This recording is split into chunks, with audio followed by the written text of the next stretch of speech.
好好的一个检讨会啊，谦虚一点，差不多就可以过关了。你倒好，变成了自己的演讲大会了，简直是自毁前程。你不知道吧？你前脚刚刚表演一番，后脚那个刘科长就把这件事儿直接捅到上级机关和院党委那儿了。处理意见是不是到了？到了。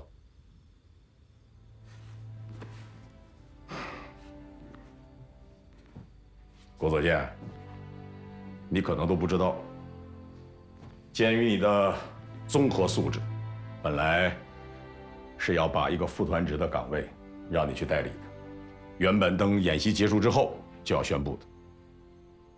这下可好，直接是胎死腹中。另外，对你还有2项处分决定，你听着。第一，撤销院里对你所有的重点培养规划，原本让你去空中突击旅和第4特战旅的任职和课题计划全部停止。第二，调离学院，另有任用。那是不是回老部队啊？你想得美呢！那是去哪儿？您就直说吧。去396旅一营，代理营长。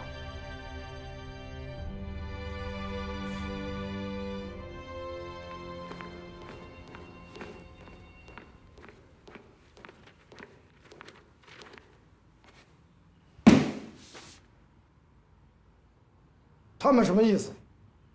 把郭子健调到一营来当营长，那不是给咱396旅安一个定时炸弹吗？不到2天时间，这件事居然以这种方式解决，一定有其自身更深层次的理由。你处分他可以啊，你别恶心咱们呐！哎呀，这是集团军和步兵学院2家单位的共同决议，必须执行啊！所以，对于我们来说，第一，服从命令；第二，抓好落实；第三才是理顺思路，稳定情绪。政委，我告诉你，他这个臭德行咱们都见识过了。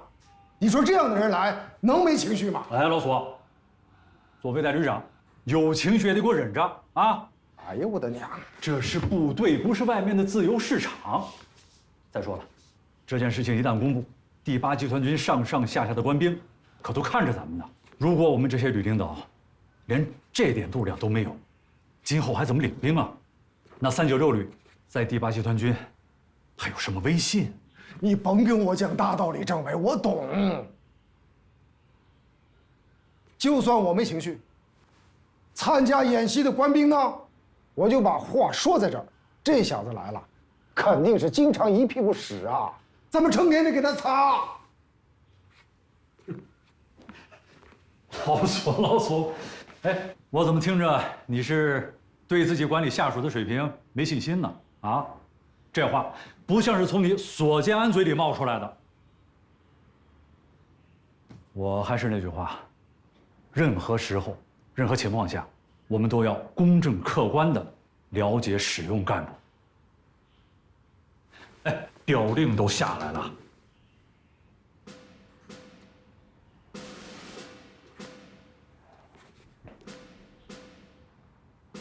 服从命令了。不是老康，咱俩通个气儿啊，达成默契。这小子一身毛病啊，我想给他掰过来，咱俩好好盘盘他。只要你把情绪搂住了，我全力支持你工作。行，判他。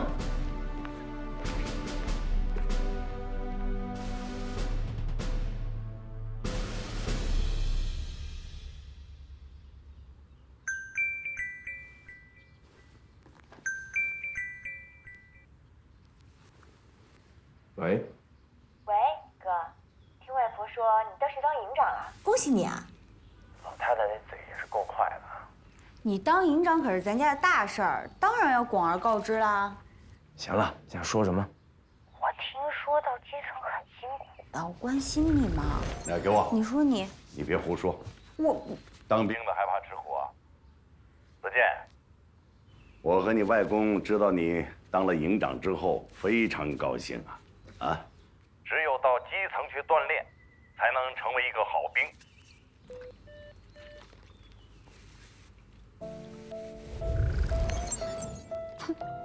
你看看，你又不是不知道他不愿意听你说话，完了吧？哎呦！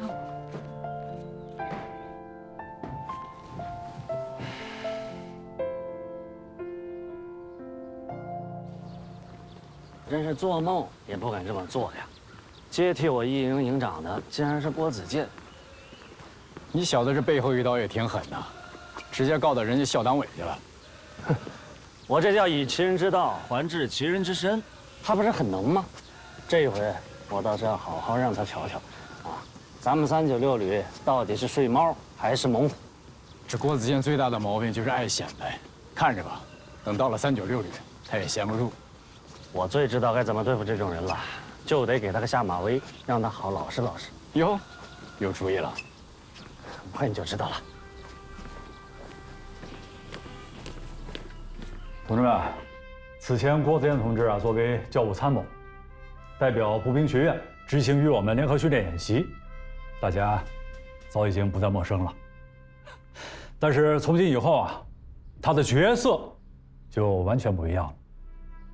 如果说他之前是客，那么从今天开始啊，他就是我们396旅的一份子，而且是我们红一营的主要领导。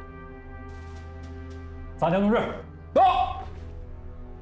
你作为老大哥、老政工，希望你们啊能够密切合作啊，带领一营迈上新的台阶。是。郭营长，我代表一营所有的官兵，对你表示热烈的欢迎。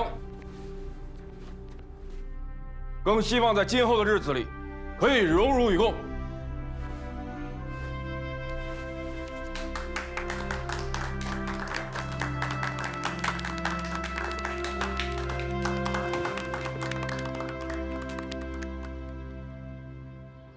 啊，这个按说啊，一个营级干部的就职，是机关安排个交接就可以了，因为陈院长来了啊，这规格就不一样了。院长，你给大家做个指示吧。指示不敢当啊，负荆请罪还差不多。同志们，郭子健同志到一营任职，是我们学院和第8集团军的领导共同决策的。我没有权利妄加评议。我今天之所以来参加这个交接会，是受院党委的委托，专门来给我们396旅的同志们致歉的。院长，您客气了，请坐。是。坐。郭子健同志代理红一营营长，这个“代”字本身是很有意思的。一则呢，是他缺乏营一级主官领导的经验，需要锤炼；二则，是要为他此前的一些言行来买单，要负责任；第三，我希望他本人呢，能够在这个岗位上做出成绩，不要辜负学院领导和集团军首长对他的期望。第四，是骡子是马，是真金还是砖头，还必须到我们一线部队来验证验证，不是有本事光凭嘴皮子功夫就可以的。至于以后能不能拿掉这个袋子，甚至能不能被我们一营和396旅接受，这一切的一切，都要看他自己的表现和能力了。郭子健，到，你也表个态吧。首长，我就不表态了。各位领导，今后我会用行动说话，大家看我的表现吧。好，交接会就到这儿吧。报告，坐下说。是。刚才郭参谋说，哦不对，现在已经是郭营长了。你说会用实际行动来为以后表态，对吧？没错。那就好。我向各位首长汇报一下，由于前2天的演习，我们暴露了大量的问题，再加上郭营长的提醒，身为作训科科长，我这2天也进行了深刻的反思和反省。报经吕首长和集团军作训处的同意，我们决定把参加演习所有的1营和2营官兵留在教导队，再进行一次实战化复盘演练。是啊，首长，我们确实是这么安排的。但是，鉴于现在1营营长位置的空缺，我们本来打算从3营或者4营协调出一位营长，来率领1营组织对抗。但现在，郭营长从天而降，这正好就帮我们解决了难题啊！刘科长，你什么意思？你是想现在就让郭子健，马上带领1营参加演练？也不是马上，正常安排呢是明天晚上进入情况，具体怎么组织，正好导调组的梁洪梁参谋还没有离开，所以我们请他和新赶来的同志参与导调。当然了，郭营长，如果你选择放弃行使1营营长的权利，那也没关系，我们可以为你安排一个观摩席位。郭营长，这就看你的意思了。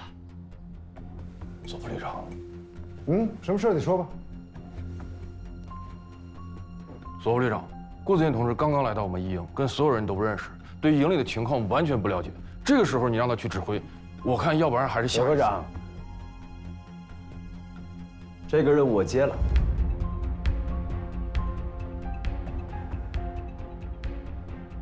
郭营长，要不你也再考虑考虑。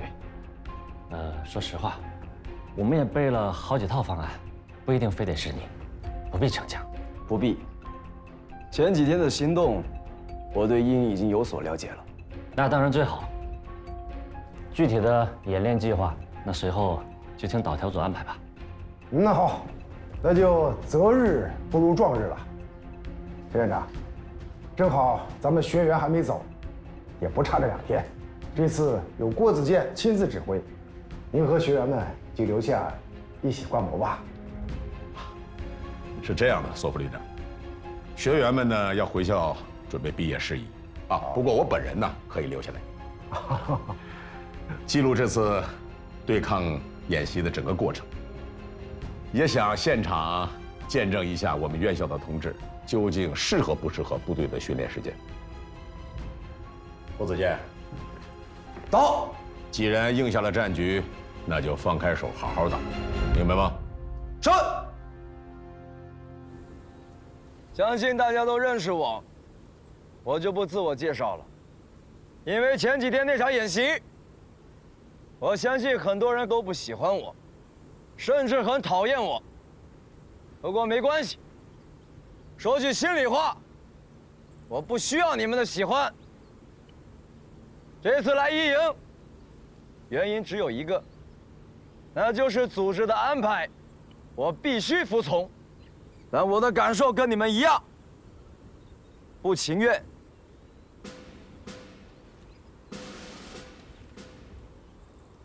既然组织的安排不能违背，我相信你们也没这个能力能把我郭子健这个营长给撤掉。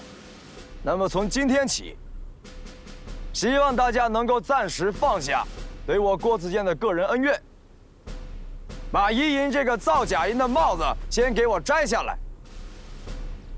报告，说，我们不是造假营，我们是红军营、长胜营。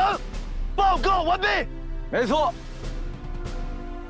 ，1营的荣誉馆，刚刚教导员带我去看过了，但那些荣誉是1营的先辈们创造的，跟你们有什么关系？1营这2年的比武成绩我看过了，在与2营的对抗中，只有一个结果。失败，失败，还是失败。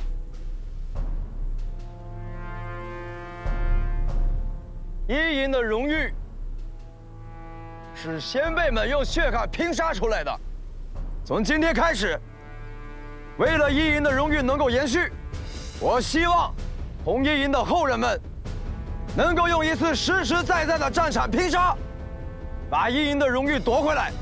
把二营干翻在地。我觉得营长说的非常的对。从明天晚上开始，我们是要跟二营实打实的干一仗了。怎么可能打得过二营啊？顶多输的不那么惨。就是。怎么？怂了？想认输？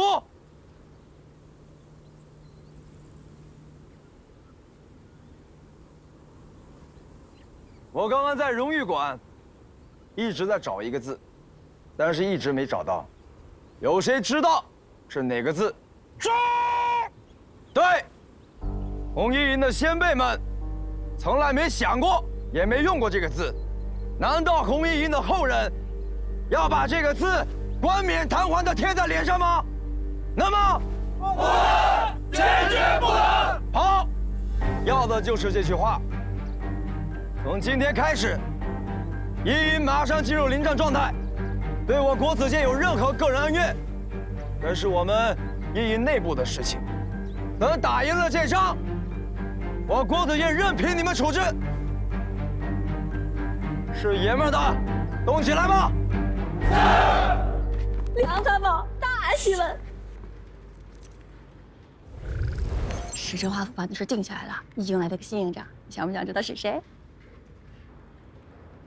龙班长，基地这次把你调到我身边，是让你配合我工作，不是让你给我传八卦的。还有，对抗演习的细节你都捋顺了没有？梁参，你不能每天只知道工作，跟个机器人似的，这样不好。已经完成了。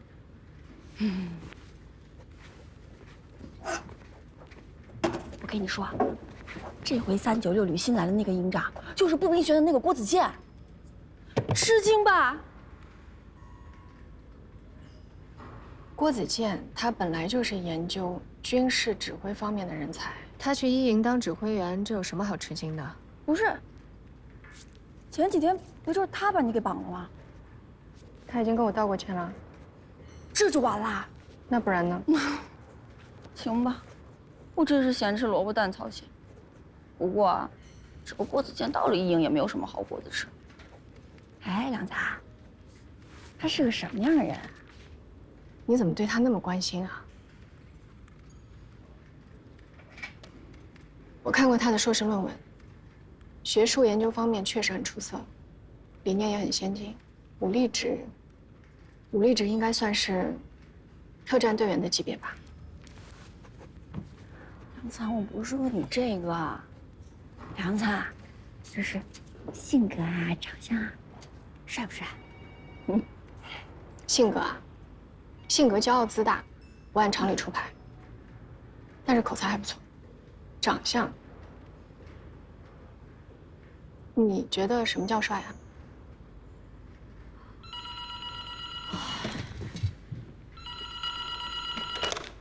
喂，司令员好，我是梁红。集团军作训处的许处长都已经安排好了，具体的实施计划已经完备，今天晚上就会把任务部署下去。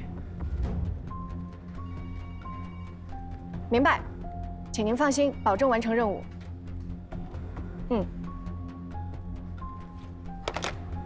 梁子，为什么一个小对抗能让马司令员这么重视啊？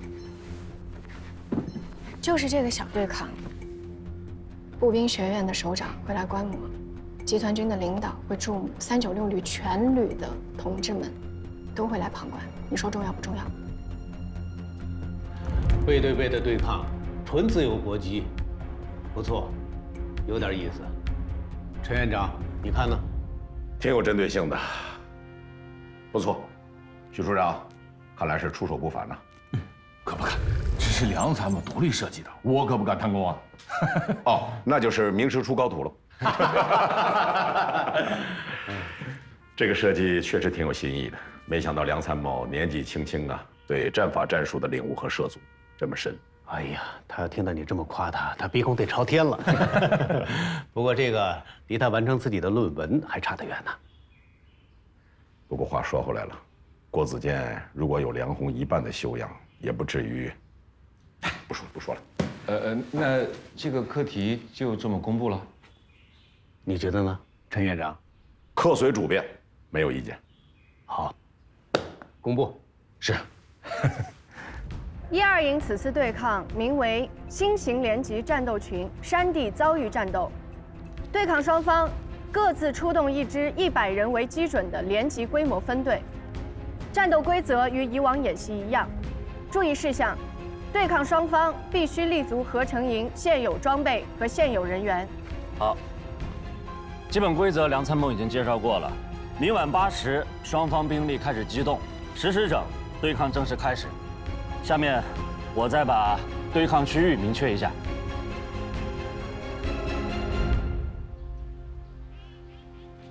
蒋强，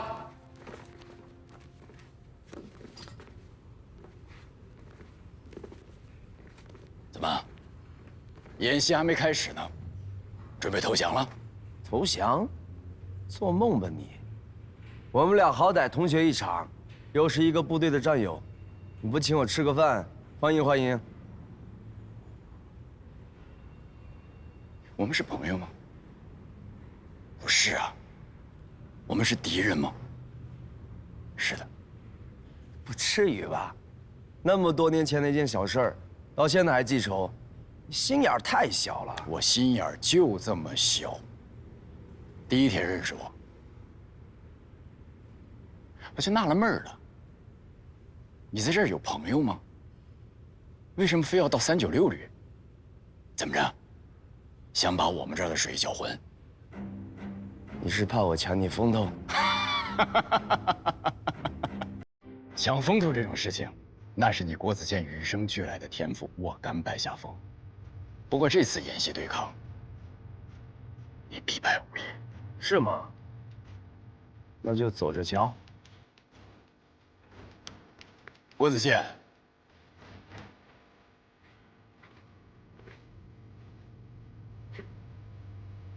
不要以为以前你可以靠阴谋诡计取胜，以后一直也可以。396旅不是你肆意妄为的地方。像你这种人啊，也就只配跟1营这种训练水平的队伍待在一起。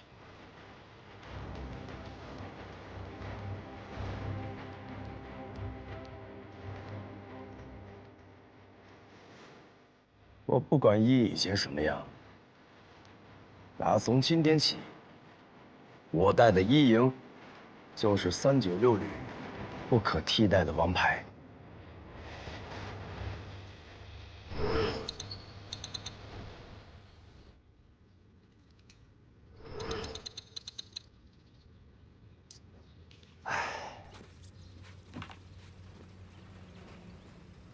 郭营长，你的这种打法我真是头一次见。 一盘散沙，这仗没法打呀！董振国，到。你试试。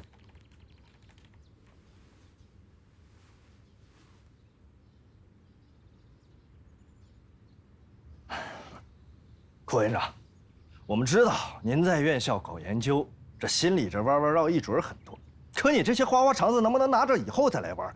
这明天马上就要开战了，你现在要打破1营传统的打法，这不是胡闹吗？这，营长，李松伟同志呢，是我们1营最能耐的连长，要不然就让他给我们指挥指挥。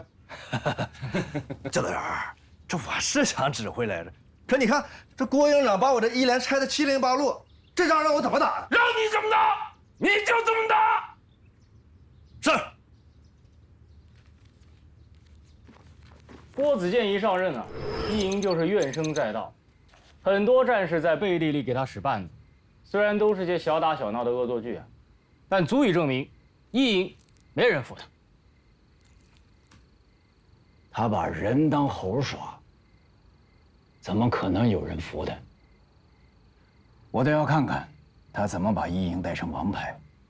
哼，瞧着吧，后边还有好多笑话呢。 营长，你和这个郭子健到底是有什么仇啊？这小子满脑子阴谋诡计。当初我跟他在一个研修班，结业的时候，举办对抗比武，他跟我玩阴的，直接策反了我的一个参谋，让我失去了拿到全优学员的机会。进机关的事儿，擦肩而过。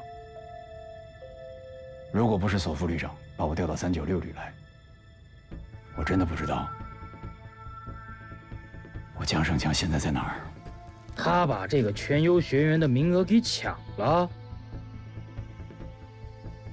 最可恨的就是这一点，在入学之前，他刚刚调整了职务，他根本就不需要这个全优学员奖。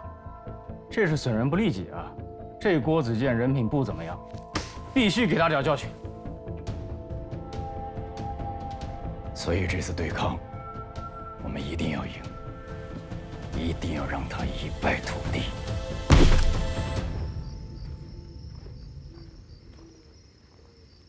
营长，你这么做真的能行吗？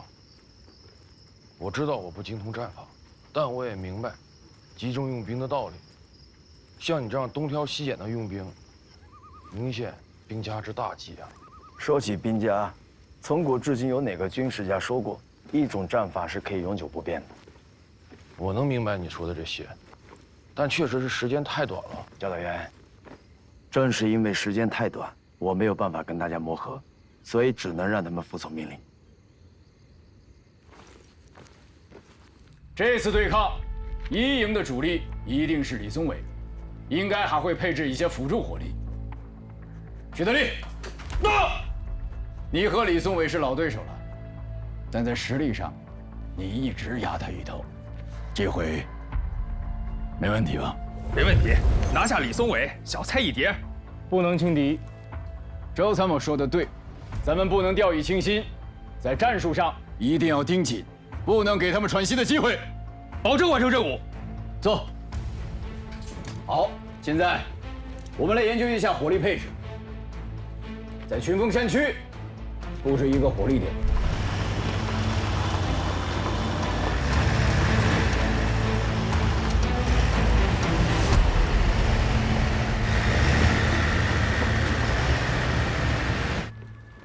报告，二位师长，百人对抗马上就要开始了。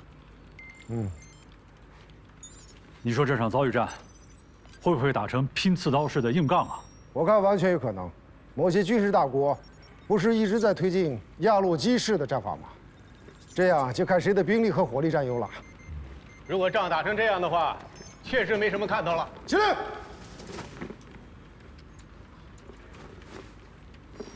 都坐吧。坐下。来，陈院长，你来，你是客人。首长请。哎，我说啊，今天虽然是一场小规模的对抗，但是会更见功夫。步兵遭遇战，双方各100人，我估计2个攻防就差不多了。有道理，但是也不尽然，关键要看用兵的人怎么设计这一仗，是吧，陈院长？我能说什么呢？现在这个郭子健呢，已经不是我的人了。报告，我无人机在敌方阵地发现，其部分重装备已进入伏击圈。他们用的果然是李宗伟连队，不过他们很谨慎，也很小心。但是无人机还不行，地面侦察人员有什么发现？地面侦察人员结果暂未传回。那就等结果出来以后再行动。有没有发现对方的侦察人员？目前还没有。注意警戒。是。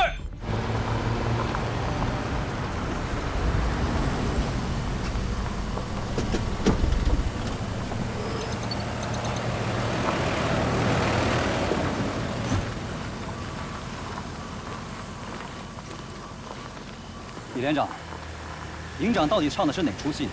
都这个点了，部队还没完成集结，我们好不容易才刚进入作战区域，又立马把我们撤出阵地，全力赶往老风口，由突击改为防守。谁说不是呢？我这也烦着呢。明明说让我挑大梁当子弟，结果配了才40个。你这儿不到40个人吧？这不刚接到命令，又拉走了一半，你说这仗我怎么打？那你为什么没去？郭营长说了，这个地儿是这次对抗的胜负关键，让我坚守。营长葫芦里到底卖的是什么药？我看就是毒药。这个学生官什么都不懂，瞎指挥。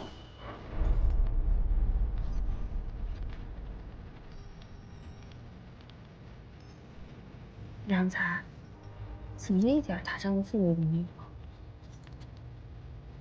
他们都在等待最合适的战机，注意跟各岛条组之间的连接还有联通。是。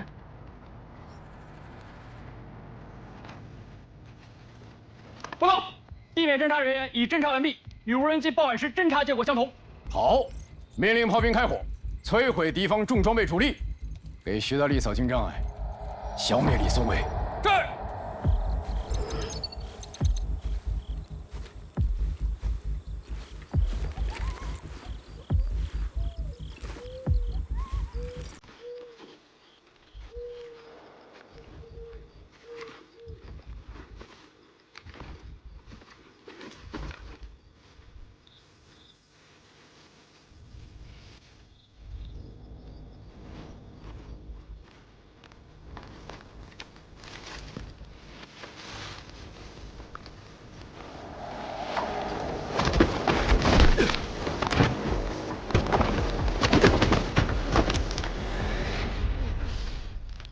班长，今天又叫名不虚传。哼，少拍马屁。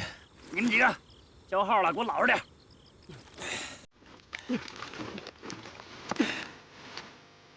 怎么着？想坏规矩？我的，干活，走。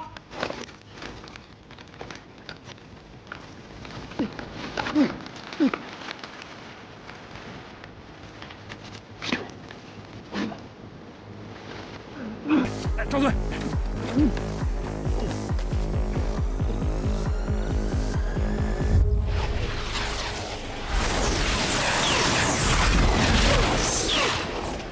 开打！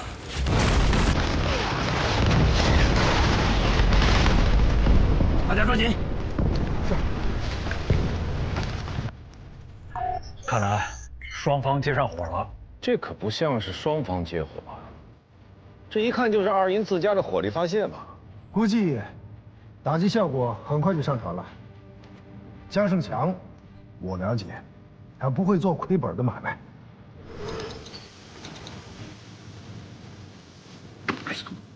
我就知道是什么毒药，什么战术素养，明明就是拿我的一连弹炮灰。报告，首长，打击效果已经出来了，打击有效，一营战损15%。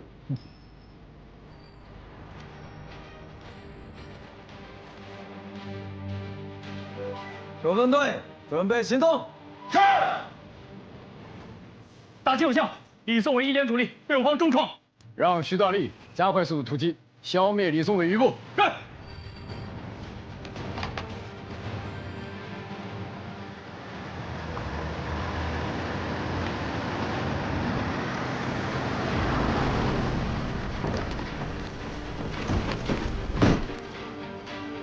报告，连长，这也没几个人，该不会是落荒而逃了吧？通信员，啊，打开通信装置。报营长，许连长电话。我是江胜强。报告营长，我已突击至一营阵地，但除了刚干掉的步战车及其部分兵力之外，阵地上再无他人啊！什么？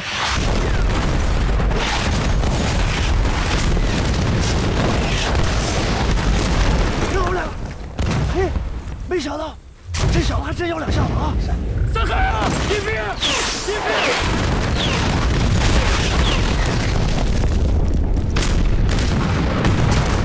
伏击！报告营长，我连得到火力打击。是个陷阱。营长，一营阵地效力到底，我们的装备无法撤出。从地形看，只有北侧一处平坦地段。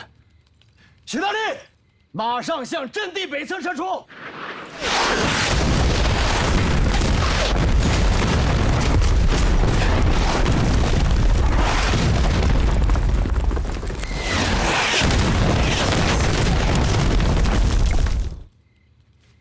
报营长，在我东西两个方向分别发现一营的突击炮车和轮式装甲车辆活动，什么意思？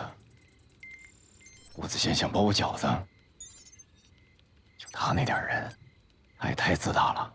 通信员啊！报告营长，转移途中遭遇多处工兵引爆装置，战损严重啊！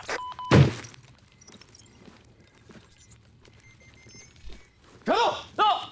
命令预备队立即向徐大力处汇合，那里将是对方重点攻击区域。是。照这样打下去，胜负很快就会分出来了。2个连级规模的对抗，这么点人，火力一接触，不禁打呀。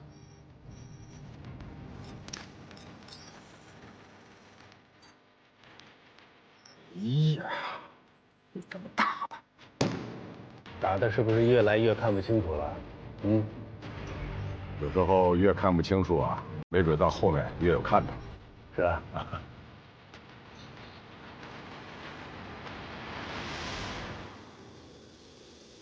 哎，我们怎么没有接到出击的命令？是不是通讯断了？报告连长，通讯畅通，但没有指令。侦察班就位了吗？报告，已就位，正在定位目标。现在什么情况？对方正在集群火力打击，到处都是他们的装备和部队，怎么看也不像个连级规模的火力啊！好你个郭子健，你敢违规？怎么办？1营的装备和战斗力是什么水平都在那儿摆着，他郭子健就算违规想赢也没那么容易。命令徐大力寻找机会突围。是。4连4连，寻找机会突围，寻找机会突围。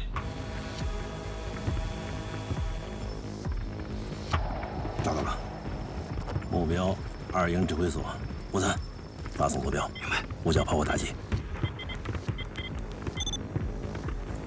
班长，咱不会要赢了吧？好，炮火准备。是。报告营长，我突击炮阵地遭敌侦察兵破袭，3门火炮均被其突击小队摧毁，无法完成火力压制。让工兵排派一个爆炮组，还有一个火力组，马上向胡同社小组汇合。是。李松伟那还有部分兵力，要不要先用上？江胜强一旦发现我的作战意图，会立刻做出相应的调整。一共就80号人战斗群，阵型会很快完成变化。李松伟必须要在最关键的时候才能用。不对呀，班长，没有反应啊，不会没发出去吧？不应该呀，班长。伙子，你们想办法吸引目标，延缓进入2营指挥所。是。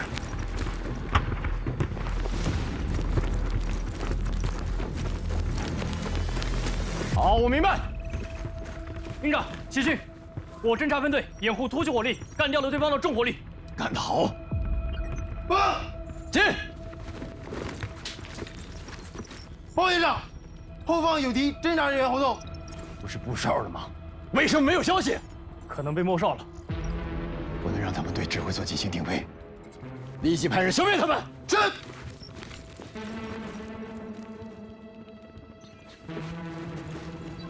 杨参谋，到。执行第2套方案。是。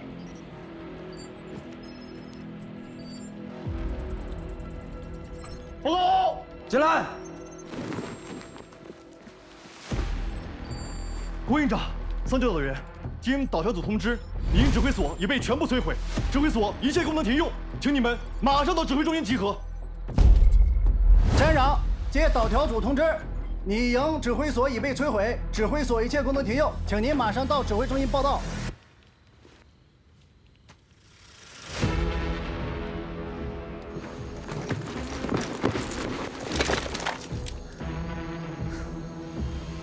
吴班长，厉害呀，都摸到我指挥所来了。江长，对不住了。哼，我告诉你，你们赢的不算数。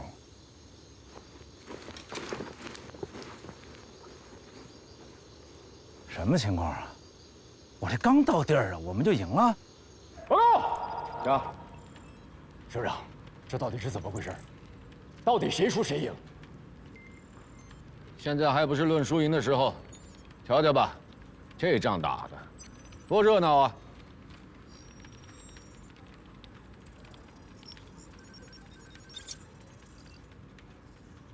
各位首长，我也想问一下，没有指挥，这还不打成一锅粥了？现在就是要看看，营指挥所脑死亡之后，部队到底会打成什么样。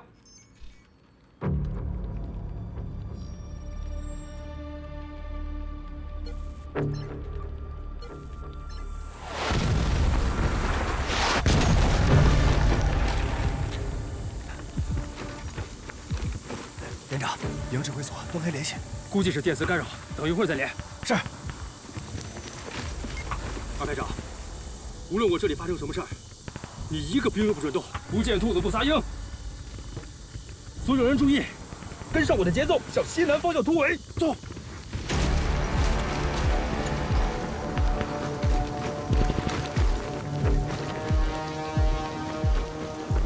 所有人注意，准备。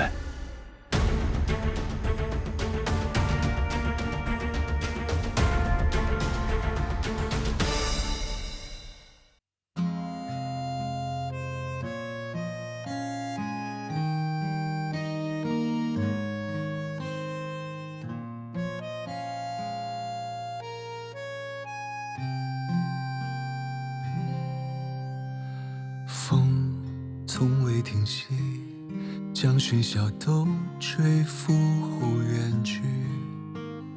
你站在原地，看着角落沉默的自己，又再次想起冷与暖曾交织的旧里，远方和故乡，繁华与孤寂都不会容易。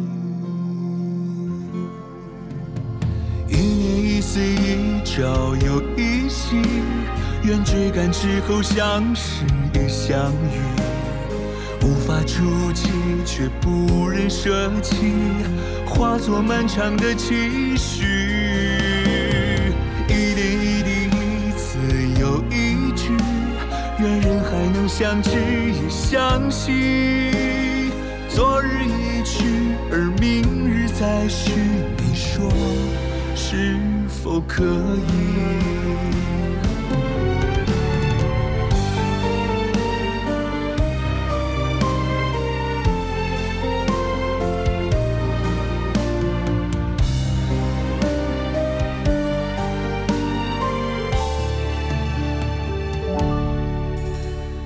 一山一水，一城又一里，愿风雨之后相伴亦相聚，无需刻意，却不能忘记，化作漫长的寻觅。